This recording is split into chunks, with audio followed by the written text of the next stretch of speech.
This is why Nigerian civil servants are corrupt. Though poverty does not directly cause crime, but there is a strong correlation between poverty and criminal activity. The cost of being unable to afford necessities and the lack of opportunity for social and economic advancement create a breeding ground for illegal activities, claim the Inside Times.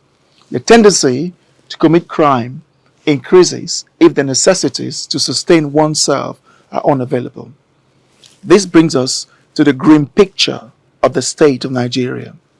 Underpaid law enforcement, public servants, and the entire security apparatus is a recipe for corruption, bribery, kickbacks, and other vices. Access to an adequate living standard goes beyond income.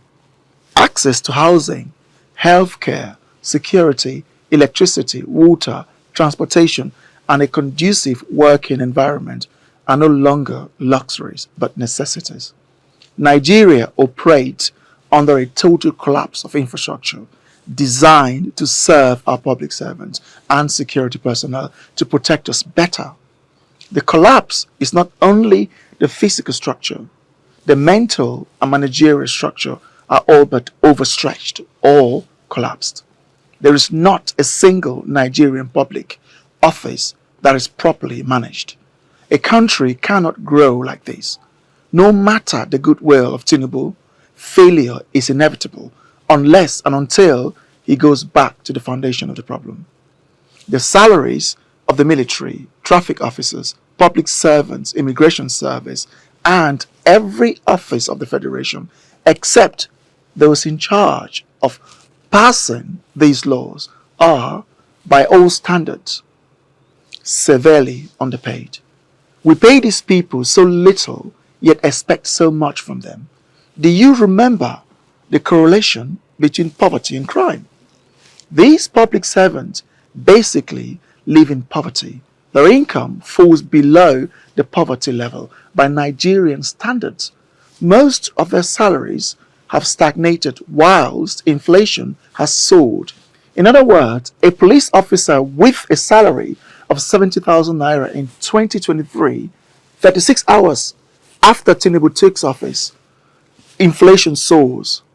His salary in monetary value decreases to 40,000. What I mean is that 70,000 is 40,000. Let us look at the salaries of some civil servants, shall we?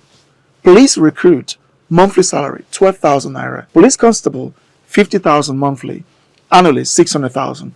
Army officer 55,000 monthly, annually 660. LASMA 60,000 monthly, annually 720,000. Custom officer 45,000 monthly, annually 540,000. Immigration officer 40,000, annually 480,000. House of Representative 1.3 million monthly, annually 15.6 million. Senators 1.5 million monthly, annually 18 million. Governor 2.2 million monthly, annually 26 million. President 3.5 million monthly, annually 42 million. Anyone with a fair mind would be astounded by the disparity after looking at those salaries. Those who actually run and protect this country earn 1,000 times less than those who sit in air-conditioned offices, embezzling the country dry. I want to draw your attention to the sweetest part. It's not exactly the sweetest part, but you'll understand when I say it.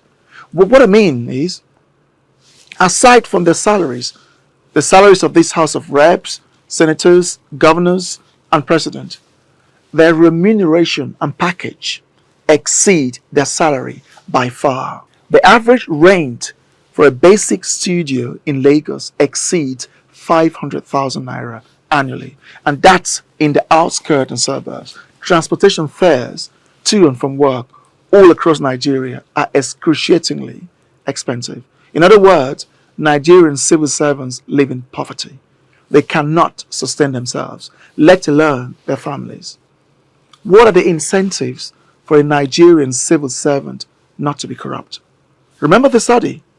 There is a strong correlation between poverty and crime. Nigerian civil servants and the security apparatus protecting our borders are bound to be corrupt.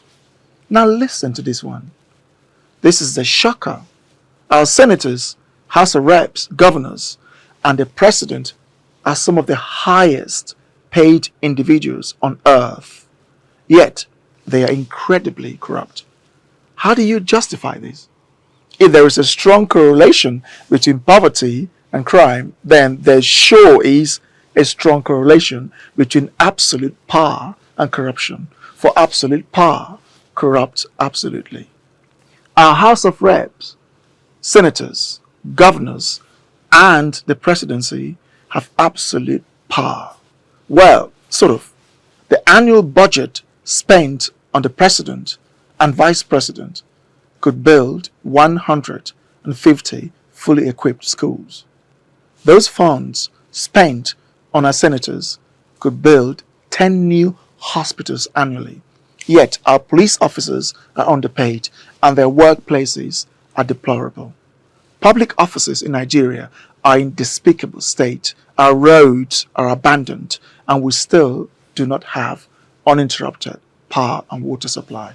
In fact, over 40% of Nigerians go to bed daily without electricity and over 70% have no running water.